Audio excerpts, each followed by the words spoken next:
उपस्थित सभी पत्रकार बंधु, आज देश के कृषि मंत्री आदरणीय शिवराज सिंह चौहान ने जो ट्रेड डील हुई है अमेरिका से, उस संदर्भ में ये कहा कि भारत के किसानों को इसका किसी प्रकार का कोई असर होने वाला नहीं।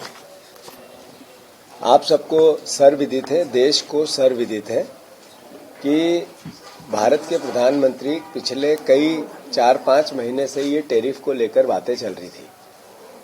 तो जो टैरिफ 25%, 50% किस तरीके से देश को धमका रहा था डोनाल्ड ट्रंप, ये किसी से छुपी हुई बात नहीं है।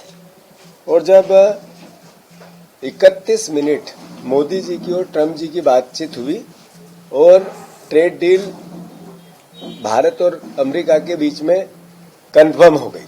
पहला बयान आया देश के अमेरिका की कृषि मंत्री का, फिर विदेश सचिव का बयान आया और दोनों ने चिल्ला चिल्ला के ये बात कही कि भारत में अमेरिका के कृषि उत्पाद में 0% टैरिफ के आधार पर कोई न टैक्स लगेगा और भारत में कृषि उत्पाद जाएंगे।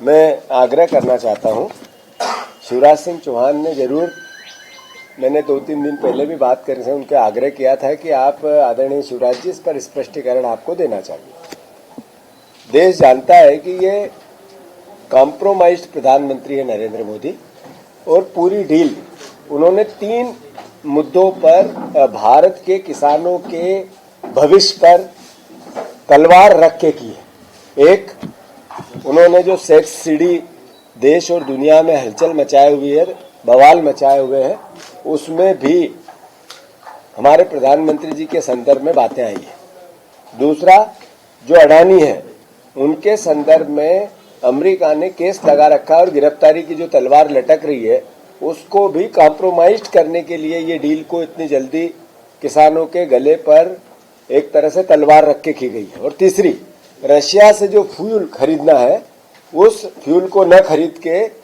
उसमें भारत का हित है अहित है वो अमेरिका को कोई लेना देना नहीं, पर हम जो कह रहे हैं वो मानना पड़ेगा।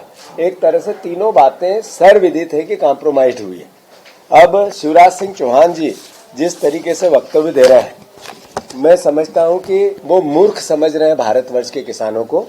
वो आंखों में धूल नहीं झोंक रहे हैं, आंखों में मिर्ची झोंक रहे हैं कि जिस तरीके से भारतवर्ष की प्रति व्यक्ति किसान की जो खेती का रकबा है वो 2.25 है एवरेज, और अमेरिका में 400-500 एकड़ प्रति व्यक्ति एग्रीकल्चर रकबा है। मतलब हमारे यहाँ से 500 गुना ज्यादा किसानों का एग्रीकल्चर रकबा है वहाँ।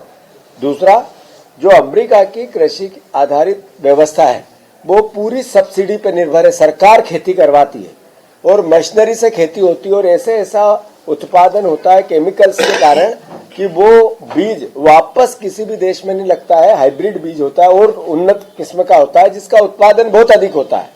भारतवर्ष में इसके विपरीत जो भी खेती और कृषि पर आधारित है, किसान आर्थिक स्थिति चरमराई हुई है, सब्सिडी के नाम पर करप्शन है और किसी भी प्रकार के सरकारी सहायता से खेती को कोई सहयोग नहीं मिलता है। तो एक है अमेरिका का किसान, एक है भारत का किसान। आप कह रहे हो कि वहां का डेयरी प्रोडक्शन यहाँ नहीं आएगा, सीधा दूध नहीं आएगा तो दूध से बना हुआ पनीर आएगा, उसका उत्पादन आएगा, तो यहाँ के डेयरी उत्पादन पे उसका असर आएगा। मतलब शिवराज जी मूर्ख समझ रहे हैं सबको।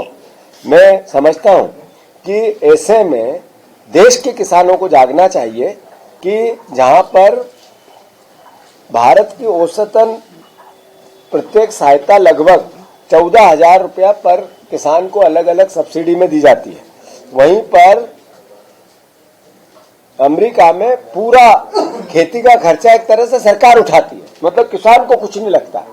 तो ये बेसिक कंसेप्ट को भारत के किसानों को और भारत की सरकार को समझने की आवश्यकता है। दूसरा, ये आरोप नहीं है, ये उनके कृषि मंत्री और उनके विदेश सचिव दोनों ने कहा है और अभी डील आएगी प्रत्यक्ष रूप से तो और भी चीजें प्रमाणित होगी कि जो भारतवर्ष में सोयाबीन, अगर यहाँ के सोया स्टेट था उसका दर्जा गया, अभी सोयाबीन वहां पर जो अमेरिका में होती है और भारतवर्ष में होती है, सोयाबीन से बने हुए उत्पाद, सोयाबीन नहीं आएगा तो वहां से पाम ऑयल आएगा, तेल आएगा, अलग अलग तरीके के और सोयाबीन से बने हुए प्रोडक्शन आएंगे, जो यहाँ का उत्पादन होता है वो एकदम जीरो हो जाएगा। स्वाभाविक है कि सोयाबीन बिकेगी नहीं अगर यहाँ के प्रोडक्शन बढ़ेगा नहीं, तो या उसका रेशियो आर्थिक रूप से जमेगा नहीं इकोनॉमिकल, तो यहाँ के किसान को असर आना ही आना है। मक्का नहीं आएगी, डायरेक्ट नहीं आएगी, पर मक्का से बने हुए प्रोडक्ट्स सारे आएंगे। तो ये शिवराज जी जिस तरीके से गुमराह कर रहे हैं, मतलब एक कृषि मंत्री किसानों की हत्या कर रहा है।